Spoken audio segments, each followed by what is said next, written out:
Bonjour tout le monde, très heureux de vous retrouver sur le plateau de Delta TV pour un nouvel agenda sport. Aujourd'hui, je reçois Élodie. Élodie, bonjour. Bonjour. Élodie Litière, qui est joueuse de l'équipe de hand de l'USG.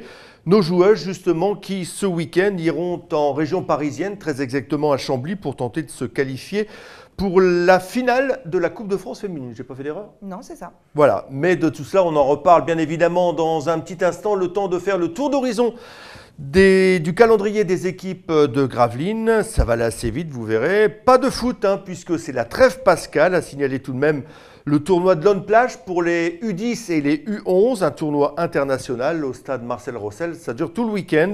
Autre tournoi, on en a parlé il y a une quinzaine de jours ici même avec Didier Hubert, le sympathique président du club de basket de Bourbourg. Bourbourg accueillera la 25e édition du Mondial Basket avec à l'affiche des Libanais, des Belges, des Allemands et de très fortes équipes françaises.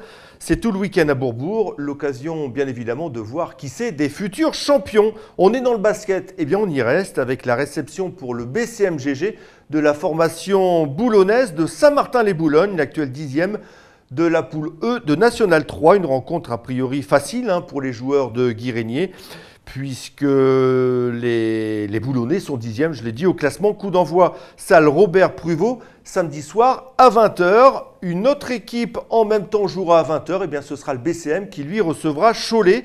Cholet qui était dans le dur il y a encore peu de temps et qui reste sur une série de 3 victoires sur 4 rencontres et qui vient de battre Rouen. La méfiance doit être de mise quand même dans les rangs du BCM, même si la faveur des pronostics penchera plus facilement du côté gravelinois.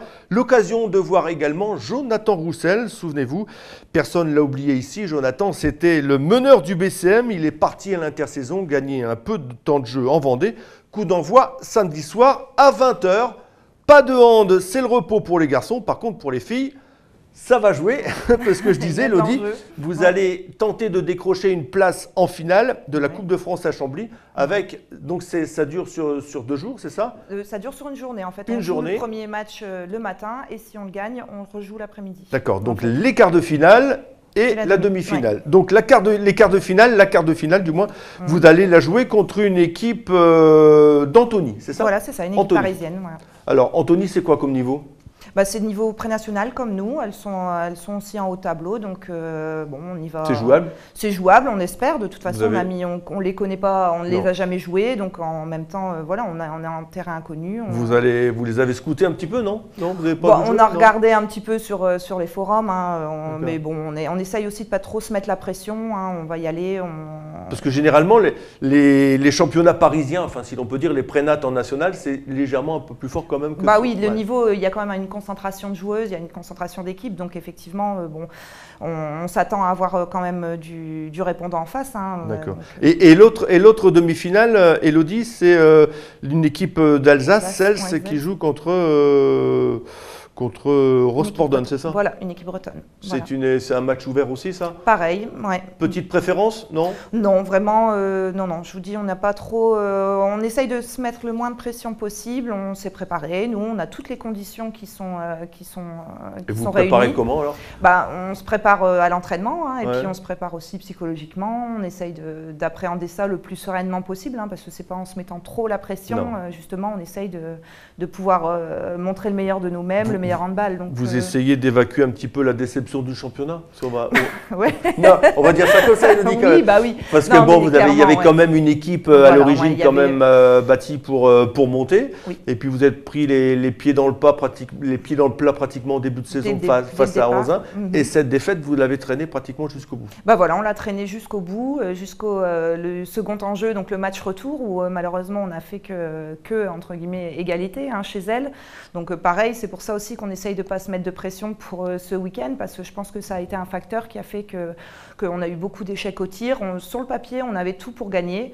Je pense qu'on était plus forte techniquement, mais bon, voilà, après la loi du sport, et ce soir-là, elles ont été meilleures que nous. C'est un match que vous aviez dominé là-bas ou Non, on a eu beaucoup d'échecs au tir. Effectivement, on a au niveau handballistique. C'est quoi échec au tir? C'est parce que le gardien les a arrêtés? Oui, les gardiens l'ont arrêté. On a tiré au-dessus, on a tiré à côté. Les solutions, on les avait clairement, mais on n'a pas su concrétiser, on n'a pas su finaliser et les mettre au bout. Intrinsèquement, vous êtes un groupe plus homogène que cette formation dans un. Oui. Mais on n'a pas réussi à. Non, on n'a pas réussi à. Donc maintenant, vous n'avez plus le sort dans vos mains pour passer exactement. en N3. Il faut attendre qu'Anzin se plante.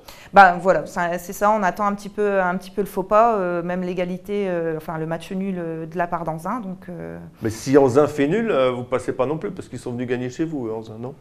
Oui, mais après, je ne sais plus les règles de goal average particulier, je ne sais plus. Parce que là, c'est quand même un groupe, tout du moins une pré-nationale, où il y a quand même 2 équipes au-dessus et le reste bien clairement. en dessous. On a survolé le championnat toutes les Donc, deux. Donc à moins qu'il y ait une épidémie de gastro chez Anzin. Mais on espère, on envoie on envoie le virus, mais pour l'instant, ça n'a pas porté ses fruits. Donc le hand sur Gravelines, c'est pas une si vieille histoire que ça quand même, parce qu'il y a toujours eu du hand féminin. Bon, le hand masculin, on sait ce que c'est, mais le hand féminin aussi. Oui, il y a eu une équipe solide. Il y a quelques années, il y a bien 10-15 ans, les filles étaient en National 1. Après, les générations ont passé. Il a fallu reconstruire petit à petit l'équipe. Donc là, ça fait 10 ans, j'exagère un petit peu, ça fait 5 ans qu'on a remonté l'équipe de la départementale jusque maintenant au niveau de pré-national. Avec un noyau de joueuses gravelinoises dès le départ Dès le départ, il y avait un noyau de joueuses gravelinoises. Bon, quelques-unes ont arrêté entre-temps, l'âge faisant, les enfants. Donc c'est vrai que c'est pas évident. On a encore par rapport à les hommes, il y a la maternité. Il y a la maternité, les blessures aussi. Et puis à un moment, Et vous avez étoffé avec d'autres filles de l'extérieur. Il y a du potentiel également dans les clubs voisins là, il y a du potentiel. Moi, je viens de Grandfort déjà à la base. Je suis pas à l'origine je suis pas originaire de Gravelines, donc ça se voit pas. Non, je suis bien intégrée dans le club. Donc il y a pas mal de filles qui viennent de Grandfort. C'est vrai qu'on se connaît toutes depuis beaucoup d'années. Et en même temps, le handball, chez les garçons comme chez les filles, c'est quand même un microcosme. On se connaît toutes. Ouais.